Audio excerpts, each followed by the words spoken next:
तो लीजिए सुनिए विभूति भूषण बंदोपाध्याय जी द्वारा रचित उपन्यास आदर्श हिंदू होटल का प्रथम अध्याय। रानाघाट के रेल बाजार में बीचू चक्रवर्ती का होटल रानाघाट का पहला और असली होटल है। होटल के सामने बड़े बड़े अक्षरों में बात ना भी लिखी हो, फिर भी बहुत से लोग इसे जानते हैं। कुछ ही वर्षों में रानाघाट के रेल बाजार में आश्चर्यजनक उन्नति होने के साथ ही साथ होटल की हालत भी बदल गई है। पिछले 10 वर्षों में होटल का मकान पक्का बन गया है। ग्राहकों की इतनी भीड़ रहती है कि 4-4 ब्राह्मण रसोइये खाना बनाते बनाते थककर चूर हो जाते हैं। बीचू चक्रवर्ती, उम्र 50 के ऊपर, चेहरे का रंग न साफ न काला, माथे पर कच्चे पक्के केश। होटल के सामने वाले कमरे में एक चौकी पर कैश बॉक्स के ऊपर कोहनी टिकाए बैठे हैं। 10 बज चुके हैं। बनगांव लाइन की गाड़ी अभी अभी स्टेशन पर आ लगी है। थोड़े बहुत मुसाफिर बाहर के फाटक से सड़क पर भी आने लगे हैं। बीचू चक्रवर्ती के होटल का नौकर मोती रास्ते के एक किनारे खड़ा होकर पुकार रहा है, इधर आइए बाबू, इधर आइए। गरम भात, मछली का झोल, दाल, तरकारी, भात सब तैयार है। हिंदू होटल बाबू। इस भाषण के बुलावे में पड़कर 2 आदमी पास वाले जदू बाड़ूचे के नौकर के आदरपूर्ण आमंत्रण की उपेक्षा करके बीचू चक्रवर्ती के होटल में ही आ गए। आइए आइए आइए बाबू, पोटली यहाँ रख दीजिए। ठहरिए बाबू, यहाँ टिकट लेना होगा। किस क्लास में खाएंगे? फर्स्ट क्लास की सेकंड क्लास? फर्स्ट क्लास का रेट 5 आना, सेकंड क्लास का 3 आना। इस होटल का कायदा है, पैसे देकर बीचू चक्रवर्ती से टिकट एक सादे कागज का टुकड़ा जिस पर नंबर और क्लास लिखा रहता है खरीद कर भीतर जाना पड़ता है। वहां ग्राहक से टिकट लेकर उसे यथास्थान बैठने के लिए एक रसोइया ब्राह्मण बैठा रहता है। खाने की जगह को चटाई से घेर कर 2 हिस्सों में बांट दिया गया है। एक और फर्स्ट क्लास है, दूसरी और सेकंड क्लास। ग्राहक जब खाना खाकर चला जाएगा तो ये सारे टिकट बीचू चक्रवर्ती के पास जमा कराने होंगे। उनको देखकर रोकड़ से मिलान किया जाएगा और बच रहे तरकारी भात का अंदाज लगाया जाएगा। रसोइया ब्राह्मण इससे चोरी नहीं कर सकते। नौकर ने अंदर आकर कहा, कुल 4 ग्राहक आए हैं, 2 उन लोगों के यहाँ चले गए। बीचू चक्रवर्ती ने कहा, जाने दे, तू जरा आगे बढ़ जा। शांतिपुर की गाड़ी का वक्त हो रहा है। इस गाड़ी में 2-4 ग्राहक रहते ही हैं। रसोइये से कह दे शांतिपुर वाली गाड़ी आने के पहले और भात ना चढ़ाए, अभी एक ही देगची में काम चलाए। इसी समय होटल की नौकरानी पद्दो ने अंदर आकर कहा, पैसा दो बाबू, दही ले आऊं। बेचू, दही का क्या होगा? पौधों ने हंसकर कहा, एक आदमी फर्स्ट क्लास में खाएगा, उसने कहलाया है कि दही चाहिए, पक्का केला चाहिए। बेचू, किसने कहा? ग्राहक ने। ग्राहक ही है, पैसा देकर खाएगा, यूं ही नहीं। मेरा भतीजा इसी शांतिपुर वाली गाड़ी से गाँव आएगा। नहीं, उसे पैसा नहीं देना होगा, वह तो बच्चा है, 2-1 दिन के लिए आएगा, उससे पैसा किस बात का? दही के लिए पैसे ले जाओ। बेचू कभी किसी से यह बात नहीं कहता, लेकिन पद्महरी की बात ही कुछ और है। पद्महरी जो कहती है इस होटल में वही होता है। उसकी बात काट सके ऐसा कोई नहीं। इसके बारे में लोग बुरे तरह गंदी गंदी बातें भी कहते हैं, लेकिन उन बातों पर ध्यान देने से भला काम चलता है। शांतिपुर वाली गाड़ी के आने की आवाज सुनाई दी। होटल का नौकर ग्राहक लाने के लिए स्टेशन जा रहा था। बीचू चक्रवर्ती ने कहा, याद रखो, ज्यादा ग्राहक नहीं ला सके तो तुम्हारी छुट्टी। जब खर्च ही पूरा न पड़ेगा तो खामखा मैं नौकर क्यों रखने लगा? पिछले हफ्ते तुम सिर्फ 23 ग्राहक लाए थे, इससे होटल चलेगा क्या? पद्महरी ने कहा, मैं तो तुमसे बार बार कहकर हार गई। 3 आने को बढ़ाकर 14 पैसा करो। फर्स्ट क्लास फ्लास हटा दो। और फर्स्ट क्लास में ग्राहक के कितने होते हैं? जदू बाड़ूचे ने अपने होटल का रेट कम कर दिया है। सुनकर चुप, जरा धीरे बोलो ना। बेचू बोला, किसी के कान में बात पड़ गई तो अभी। उसी समय 6 ग्राहकों के साथ लेकर मोती लौट आया। बेचू ने कहा, आइए बाबू आइए, गठरी इधर रख दीजिए। बाबू लोग किस क्लास में खाएंगे? 5 आना और 3 आना। एक ने कहा, अरे तुम्हारा वही रसोइया है ना, हम लोग उसी के हाथ का खाना खाने आए हैं। उस बार खाकर गए थे तो उसका स्वाद भूल ही नहीं सके। मांस है? नहीं बाबू, मांस तो नहीं बना, लेकिन अगर ऑर्डर दे तो उस बेला। उस आदमी ने कहा, हम लोग मुकदमे के सिलसिले में आए हैं।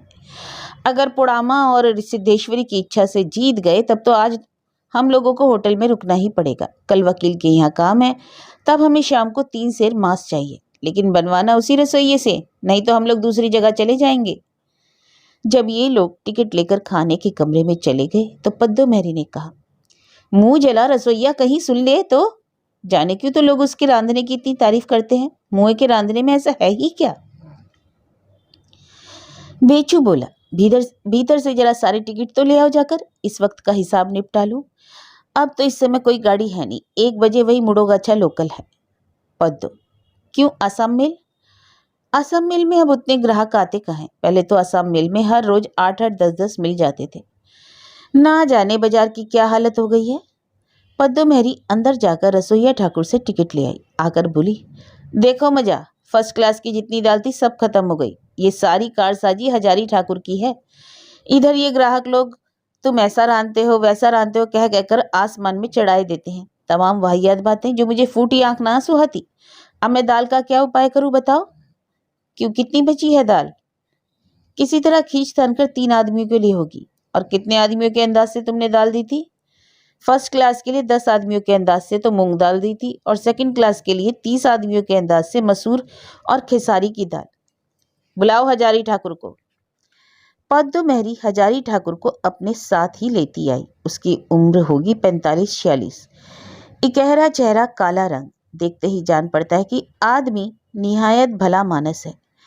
बेचू चक्रवर्ती ने कहा, हजारी हजारी ठाकुर, दाल कम कैसे हो गई? हजारी ठाकुर बोला, यह मैं क्या जानूं बाबू, रोज जितनी ग्राहकों को दाल देता हूँ उससे ज्यादा तो मैंने नहीं दी, कम पड़ जाए तो मैं क्या करूं बताइए। पद्दो मेहरी ने झनक कर कहा, तुम्हारे एक एक हाड़ में शरारत भरी है ठाकुर।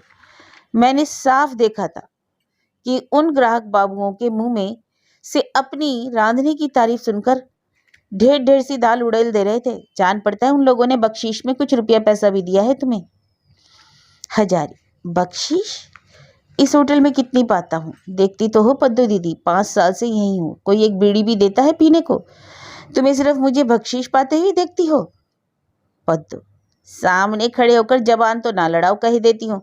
पद्दो मेहरी किसी से डर कर बोलने वाली औरत नहीं है। फर्स्ट क्लास के बाबुओं ने पूजा के वक्त गंजी नहीं खरीदी थी तुम्हें? ओ गंजी, हाँ शायद एक पुरानी गंजी।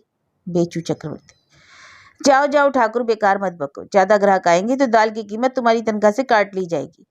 क्यों बाबू, इसमें मेरा क्या कसूर है? पद्दो दीदी ने 8 आदमियों के लिए नाप कर दाल दी थी, उसमें खाया है 11 आदमियों ने। अब पद्दो हजारी के सामने आ खड़ी हुई और हाथ मुंह नचाकर आंखें तरेर कर बोली, 8 आदमी? 8 आदमियों के लिए नाप कर दी थी मैंने, पाजी बदमाश गांजाखोर कहीं का। 10 आदमियों के लिए 10 का आधा, 5 पौवा दाल मैंने निकाल कर नहीं दी थी। इसके बाद तो शायद हजारी ठाकुर विरोध करने की हिम्मत नहीं कर सका। हो सकता है पद्दो मेहरी इतने में ही उसे रिहाई ना देती, लेकिन इस बीच ग्राहकों के आ जाने से वह चुपचाप चली गई। हजारी ठाकुर भी भीतर चला गया। 2:30 बजे का वक्त हो रहा था। असम मेल जाने कब की आकर जा चुकी थी। हजारी ठाकुर खाने के कमरे में अकेला ही खाने बैठा। बड़ी देगची में थोड़ा सा भात और कढ़ाई में जरा सी बची कुची तरकारी, दाल मछली जितनी भी थी सब पद्दो मेहरी बड़े थाल में परस कर ले गई थी। वह रोज 1:30 बजे रसोई में के घर में बची हुई दाल तरकारी मछली अपने घर ले जाती थी। रसोइया ब्राह्मणों के लिए भले कुछ रहे या ना रहे। दूसरा रसोइया उड़िया था, उसका नाम था रतन ठाकुर। वह होटल में खाना नहीं खाता था, उसका घर पास ही है। वह भी भात तरकारी लेकर घर चला जाता है। हजारी का यहाँ कोई नहीं, वह होटल में ही रहता है, होटल में ही खाता है। उसकी किस्मत में रोज यही होता है। 2:30 बजे तक खाली पेट मशक्कत करने के बाद थोड़ा सा रूखा सूखा भात, किसी दिन जरा सी दाल और किसी दिन वह भी नहीं। यही उसके हिस्से आता है। देगची में अगर ज्यादा भात बचा रहेगा तो पद्दो मेहरी कहेगी, इतना भात खाएगा कौन? वह तो 3 आदमियों की खुराक है, मेरे थाल में भात जरा ज्यादा परस देना तो। हजारी ठाकुर जब खाने बैठता है तो रोज ही सोचता है, 2 मुट्ठी भात और रहता तो अच्छा होता, ना होता तो मैं इमली के साथ ही खा लेता। अरे पद्दो क्या मामूली शरारती औरत है, कोई भरपेट खाना खा ले तो यह उससे बर्दाश्त नहीं होता। जादू बाडूची के होटल में 11 बजे ही रसोइये एक थाली भात खा लेते हैं। हमारे यहाँ ऐसा होने का कोई उपाय है? वाह वाह, जैसे मालिक वैसी ही मालकिन। पद्दो मेहरी को मन ही मन मालकिन कहकर हजारी को बड़ा मजा आता है। मुंह खोलकर जो बात कह नहीं सकता उसे मन ही मन कहकर भी सुख तो मिलता ही है। और खाने के बाद सिर्फ 2.5 घंटे की छुट्टी मिलती है। फिर ठीक 5 बजे चूल्हे पर देगची चढ़ानी होगी। रतन ठाकुर इस समय घर जाकर सोता है, लेकिन हजारी ठाकुर चूर्णी नदी के किनारे वाली ठाकुरबाड़ी में या राधा वल्लभ के स्थान के नाट्य मंदिर में अकेला बैठा रहता है। सोने के बदले अकेले बैठकर वक्त बिताने का कुछ मतलब है। हजारी ठाकुर के लिए यह समय सोचने का समय होता है। इस समय के अलावा एकांत में बैठकर सोचने का कहाँ समय मिल पाता है। शाम को 7 बजे तक खाना पकाने के काम में लगा रहना पड़ता है और रात के 11 बजे तक ग्राहकों को परोसना, खिलाना, 12 बजे रात तक खुद का खाना पीना, उसके बाद मालिक के पास दाल चावल का हिसाब किताब निपटाना। रात के 1 बजे से पहले सोने का मौका नहीं मिल पाता है। 2 घड़ी अकेले बैठकर सोचने का समय कहाँ है। चूर्णी नदी के किनारे की जगह खासी अच्छी लगती है। उस पार शांतिपुर जाने वाली कच्ची सड़क है। खेवे की नाव में से लोग इस पार और उस पार आ जा रहे हैं। गांव में है बांस वन, सेमल के पेड़, मैदान, उड़द के खेत, गांव और बड़े घेरे से घिरे गृहस्थों के घर। हजारी ठाकुर ने एक बीड़ी सुलगाकर सोचना शुरू किया। बेचू चक्रवर्ती के होटल में काम करते 5 साल हो गए। पहली पहल जिस दिन रानाघाट आकर होटल के काम में लगा, वह बात आज भी याद है। गानापुर से रानाघाट आकर वह पहले पहल बेचू चक्रवर्ती के होटल में ही काम की तलाश में आया था। मालिक सामने ही बैठे हैं। उन्होंने पूछा, क्या चाहिए? हजारी ने कहा, जी बाबू, खाना बनाने का काम करता हूँ, काम की तलाश में भटक रहा हूँ। बाबू के होटल में काम है। तुम्हारा नाम क्या है? जी हजारी देव शर्मा, उपाधि चक्रवर्ती। उसके पिता ने इसी तरह अपना नाम बताना सिखा दिया था। घर कहाँ है? गानापुर स्टेशन उतरकर इड़ोशला गांव में जाना होता है। खाना बनाना जानते हो? बनवा कर देख लीजिए बाबू, मछली मांस जो कहेंगे सब बना दूंगा। ठीक है, 3 दिन यूं ही खाना पकाओ, उसके बाद 7 रुपया महीना और खाना मिलेगा। मंजूर हो तो आज ही से काम में लग जाओ। और तब से आज तक उन 7 रुपयों से 1 पैसा महीना नहीं पड़ा। फिर भी ग्राहक बाबू लोग उसके खाना पकाने की तारीफ करते हैं। बेशक पद्म महरी के मुंह से उसने तारीफ का कभी एक शब्द नहीं सुना। भली बात तो दूर रही, पद्म महरी का वश चले तो वह उसे मछली काटने के हंसिये से काट कर रख दे। गरीब आदमी है, यहाँ की नौकरी छोड़ दे तो जाए भी कहाँ।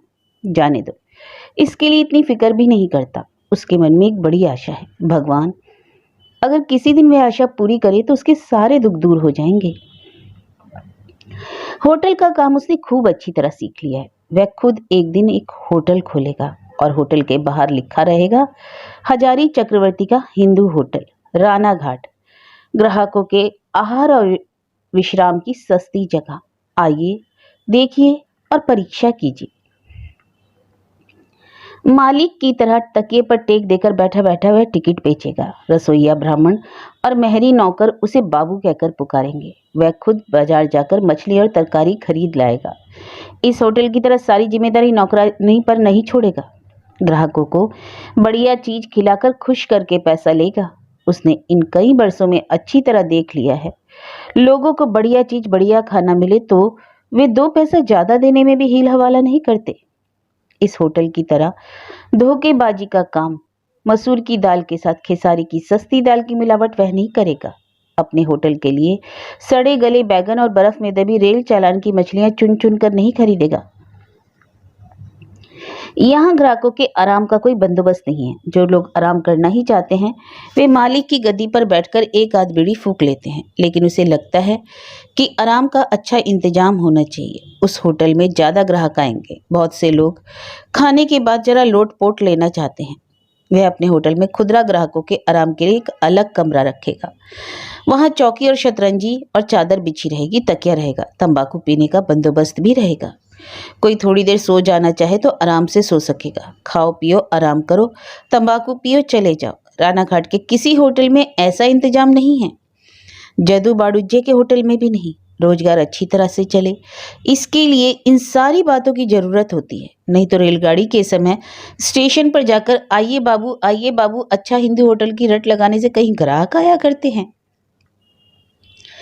ग्राहक चाहते हैं आराम से बढ़िया खाना, जो दे सकेगा लोग उसी के यहाँ दौड़ेंगे। बेशक वह जानता है कि अगर वह अपने होटल में आराम के लिए एक अलग कमरा छोड़ देता है और उसके चलते अधिक ग्राहक जुटने लगते हैं तो देखा देखी बाजार के सभी हिंदू होटलों में आरामगाह का इंतजाम हो जाएगा।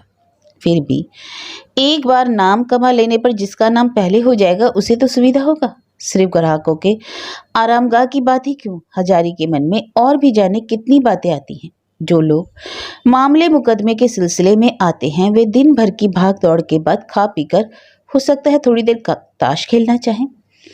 उसके होटल में इसका भी बंदोबस्त रहेगा। पान तंबाकू का दाम नहीं देना पड़ेगा, मर्जी हो खुद बनाकर खाओ, नहीं तो होटल का नौकर ही बना देगा। चूर्णी नदी के किनारे अकेला बैठकर सोचने से उसके मन में जाने कितनी नई नई बातें आती हैं, लेकिन क्या कभी वैसा हो सकेगा? उसके मन की आशा पूरी होगी? उम्र तो 46 को पार कर गई। जीवन भर वह कभी कुछ कर नहीं सका। 7 रुपए महीने की नौकरी आज भी खत्म नहीं हुई। बाल बच्चों की परवरिश करने वाला गरीब आदमी है, कैसे क्या होगा कुछ समझ ही नहीं पाता। फिर भी इस चूर्णी नदी के किनारे बैठकर वह इतनी सारी बातें क्यों सोचता है? सोचना अच्छा लगता है, इसी से सोचता है।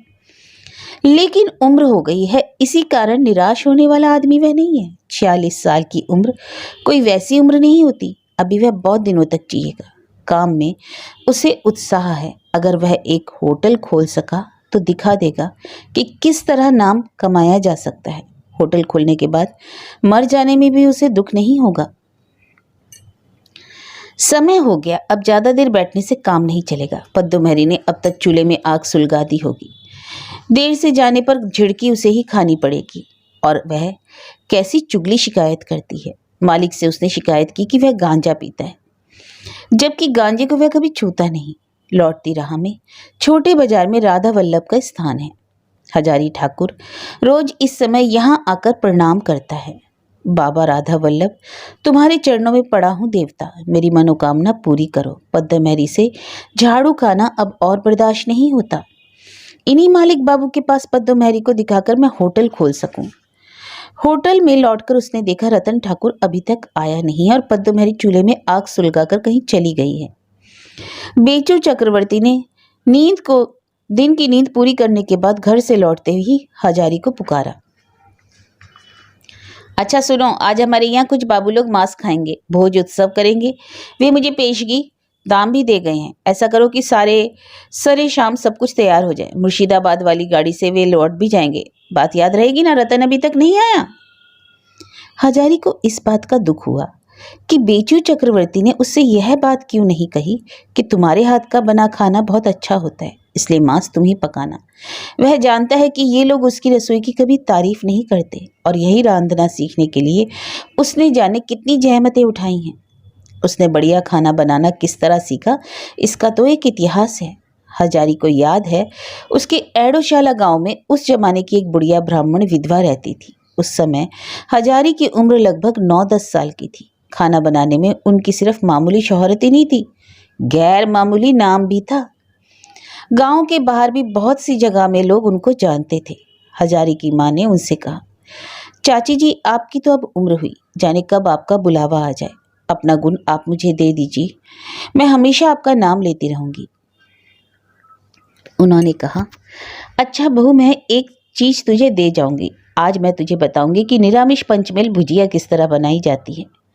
हजारी की माँ को उन्होंने वही एक चीज सिखाई थी और उसी एक चीज को पकाने के लिए हजारी की माँ का नाम उधर के 8-10 गांवों में मशहूर हो गया। कहने को तो बड़ी मामूली सी चीज थी, निरामिष पंचमेल भुजिया, उसमें आखिर है ही क्या? लेकिन इस सवाल का जवाब पाने के लिए हजारी की माँ के हाथ की बनी निरामिष पंचमेल भुजिया खाना चाहिए। दुख की बात यह है कि अब वे नहीं रही। उस साल उनका देहांत हो गया। माँ का रांधने का गुण हजारी को विरासत में मिला है। यूं तो वह मांस मछली सब कुछ बढ़िया बनाता है, लेकिन उसके हाथ की बनी निरामिष पंचमेल भुजिया इतनी स्वादिष्ट होती है कि बेचू चक्रवर्ती के होटल में एक बार जो खा जाता है वह लौट कर बार बार वहीं आता है। रेल बाजार में तो कितने ही होटल हैं, लेकिन वह और कहीं नहीं जाएगा। आज भी मांस रांधने का भार उसी पर पड़ा। मांस खाकर ग्राहक खूब तारीफ करने लगे, लेकिन उसमें ग्राहकों के मुंह की तारीफ के अलावा हजारी को और कोई निजी फायदा नहीं हुआ। पद्दू महरी ने उसका उत्साह बढ़ाने के लिए एक शब्द भी नहीं कहा और बेचू चक्रवर्ती ने भी नहीं कहा। बहुत रात बीते वह खाने बैठा। अपने हाथ से उसने जो इतना अच्छा मांस पकाया था उसके लिए उसमें कुछ भी नहीं बचा था। जो बचा वह मालिक ने अपने घर भिजवा दिया। उसके बाद भी जो थोड़ा बहुत बचा रहा उसे झाड़ पहुंचकर पद्दू मेहरी ले गई। खाने के समय रोज ही ऐसी मुश्किल होती थी। उसके लिए ज्यादा कुछ बचा नहीं पा रहता था। कभी कभी तो भात भी कम पड़ जाता। मांस मछली की बात ही क्या है। उम्र 46 की हो जाने पर भी हजारी की खुराक अच्छी है। खाना वह पसंद करता है, लेकिन ज्यादातर ऐसा होता है कि उसे भरपेट खाना भी नसीब नहीं होता। रात के 12:30 बज चुके हैं। मालिक हिसाब मिलाकर चले गए। होटल में उसके और मोती नौकर के अलावा और कोई नहीं रहता। पद्दो मैरी को गए काफी वक्त हो गया। रात 10 बजे के बाद वह कभी नहीं रुकती। मोती ने कहा, छोटे बाजार में कीर्तन हो रहा है, सुनने चलोगे ठाकुर? इतनी रात को कीर्तन? पागल कहीं का। सारा दिन हाड़ तोड़ मेहनत के बाद इस सब का शौक रह जाता है। मैं नहीं जाऊंगा। तुझे जाना हो तो जा। लौटकर भंडार घर की खिड़की खटखटाना, मैं दरवाजा खोल दूंगा। मोती अभी छोकरा है, उसे शौक भी ज्यादा है। वह चला गया। मोती के जाने के कुछ देर बाद किसी ने बाहर से दरवाजे पर धक्का दिया। जब हजारी ने जाकर दरवाजा खोला तो पास वाले होटल के मालिक खुद जदू बाडूजे को दरवाजे के बाहर खड़ा देखकर अचरज में पड़ गया। जदू बाबू होटल के साथ उन लोगों की होड़ रहती है। इतनी रात को ये कहाँ किस मतलब से आए हैं? कभी तो नहीं आते। हजारी का मन आदर से भर उठा। जैसे भी हो, जदू बाबू एक होटल के मालिक हैं, अतः हजारी के लिए भी वे मालिक जैसे हैं और एक तरह से मालिक ही हुए। जदू बाबू ने पूछा, घर में और कौन है? जदू के आने का मतलब ना समझकर हजारी इतनी देर आकाश पताल की बातें सोच रहा था। उसने विनय पूर्वक कहा, और कोई नहीं है बाबू, मैं अकेला हूँ। मोती था, लेकिन वह छोटे बाजार में कीर्तन। जदू बाडूजे ने कहा, चलो अंदर बैठे, तुमसे कुछ बात करनी है। अंदर जाकर जदू बाडूजे ने बेचू चक्रवर्ती की गद्दी पर आसन जमाया। फिर एक बार चारों ओर देखकर पूछा, ठाकुर तुम्हें यहाँ कितना मिलता है? जी 7 रुपये और खुराकी। कपड़ा लत्ता? जी हाँ, साल में 2 कपड़े। जदू बाडूजे ने खासकर गला साफ करने के बाद कहा, सुनो, तुम हमारे होटल में काम करने चलोगे? तुम्हें 10 रुपये और खुराकी दूंगा। हर साल 3 कपड़े मिलेंगे, धोबी, नाई, तेल तंबाकू भी मिलेगा। चलोगे? हजारी की तो बोलती ही बंद हो गई। कुछ देर वह बोल ही नहीं सका। उसके बाद बोला, बाबू अभी तो कुछ नहीं कह सकता, सोचकर बताऊंगा। अरे इसमें सोचकर कहने सुनने की क्या बात है? मैं जो कहता हूँ वही करता हूँ। तुम कल से यह होटल छोड़कर मेरे होटल में चलो। मैं कल से ही तुमको रखने को तैयार हूँ। हाँ, लेकिन बेचू चक्रवर्ती के साथ मैं अनबन नहीं करना चाहता। वे भी रोजगार करते हैं और मैं भी करता हूँ। हजारी को जैसे चक्कर आ गया। कोई देख तो नहीं रहा? पद्दू मेहरी कहीं कान तो नहीं लगाए हुए हैं? उसने झटपट कहा, अभी मैं कुछ नहीं कह सकूंगा बाबू, मैं सोच समझकर कल बताऊंगा। कल आप इसी समय आइएगा। जदू बाडूजे चले गए। हजारी गांजा पीता है, खबर बिल्कुल झूठ नहीं, लेकिन पीता बहुत छिपाकर और बहुत कम। और आज इस घटना के बाद एक चिलम गांजा भरे बिना ना रह सका। दुनिया में आज तक किसी ने उसे भला नहीं कहा था। खाना खाकर उसकी तारीफ करने के साथ साथ छोटा मोटा इनाम देना नहीं चाहता था। ग्राहकों की फिजूल की बातों से पेट भरता नहीं। जोधू बाबू खुद चलकर आए थे उसे 10 रुपए की नौकरी, खुराकी, धोबी, नाई देने। इतने दिनों से राना घाट के बाजार में है। वह कभी किसी के साथ मिला जुला नहीं और मिलना जुलना उसे अच्छा भी नहीं लगता। उसके जीवन की एकमात्र जो आशा है वह 10 आदमियों के साथ मिलकर अड्डा जमाने और गांजा पीकर घूमने फिरने से पूरी ना होगी। उसे खटना होगा, बाजार की हालत समझनी होगी, हिसाब किताब का तरीका सीखना होगा। एक बढ़िया होटल चलाने के लिए जिन सारी जानकारियों की जरूरत होती है उन सब का उसे पता रखना होगा। संसार में उन्नति करने के लिए 10 आदमियों के सामने सिर ऊंचा रख सकने के लिए, दूसरों के मुंह से अपनी तारीफ सुनने के लिए प्रयत्न करना पड़ता है, खटना होता है। अड्डा जमाकर गांजा पीने से या मोती नौकर की तरह छोटे बाजार में जाकर पंचायती कीर्तन सुनने से क्या होगा। रात बहुत बीत गई, माथा गर्म हो गया, नींद आने का नाम नहीं लेती थी। दरवाजे पर खटपट हुई। हजारी ने उठकर दरवाजा खोल दिया। वह पहले ही समझ गया कि मोती नौकर लौट आया है। मोती ने अंदर आकर कहा, अभी सोए नहीं ठाकुर? अभी तक जागी रहे हो? कांजे की चिल्लम छिपाकर ही हजारी मोती के लिए दरवाजा खोलने गया था। बोला, जैसी गर्मी है उसमें नींद कहाँ से आएगी? सारा दिन तो यूं ही आग में झुलसना पड़ता है। कीर्तन नहीं सुना? मोती, कीर्तन की सभा में जगह ही नहीं है, लोग ठसाठस भरे हुए हैं, इसी से लौट आया। चलो ना एक जगह चलोगे ठाकुर? कहाँ? मोहल्ले में ही चलो ना, नींद नहीं आती तो थोड़ा घूम फिर ही आओ। तुम्हें तो किसी दिन कहीं। हजारी ने कहा, अरे तुम अभी छोकरे हो, मैं हुआ 46 साल का, मैं तुम्हारे बाप की उम्र का हूँ, मुझसे ऐसी बातें करते हो? तुम्हारी जो मर्जी हो करो जाकर। दुआई है ठाकुर, मालिक या पदो दीदी से कुछ मत कहिएगा, तुम्हारे पैरों पड़ता हूँ। आश्चर्य की मोती की इस बात से हजारी के मन में नई तरह की भावना का उदय हुआ। उसके मन में एक ऊंची आशा है। मोती की तरह रात भर घूमकर मस्ती कर समय नष्ट करने से भगवान उस पर दया नहीं करेंगे। जाने क्या सोचकर मोती भी बाहर नहीं गया, बर्तन वाले कमरे में जाकर सो गया। होटल की पीतल कांसे की थालियां कटोरियां रसोई घर के बगल वाले कमरे में संदूक में बंद रहती हैं। मांजने धोने के बाद रोज रात को बेचू चक्रवर्ती खुद खड़े होकर उनकी गिनती करके संदूक में बंद कराने के बाद चाबी लेकर घर जाते हैं। हजारी भी बर्तन वाले कमरे में ही सोता है, लेकिन आज वह बाहर वाले गद्दी के कमरे में जमीन पर अपनी पुरानी चटाई बिछाकर सोया रहा। नहीं, जदू बाबू के होटल में वह नहीं जाएगा। होटल में खाना बनाने का काम सब जगह तो एक ही जैसा है। इस होटल में पद्दो है, उस होटल में पता नहीं और कौन होगा। इसके अलावा बेचू बाबू उसके 5 साल के अन्नदाता हैं। लोभ में पड़कर इतने दिनों के अन्नदाता को छोड़ जाना अच्छी बात नहीं। वह खुद होटल खोलेगा, यही तो उसका लक्ष्य है। जब तक रसोईदारी करनी है वह इसी होटल में करेगा, किसी दूसरी जगह नहीं जाएगा। उसके बाद राधा वल्लभ दया करे तो और बात है।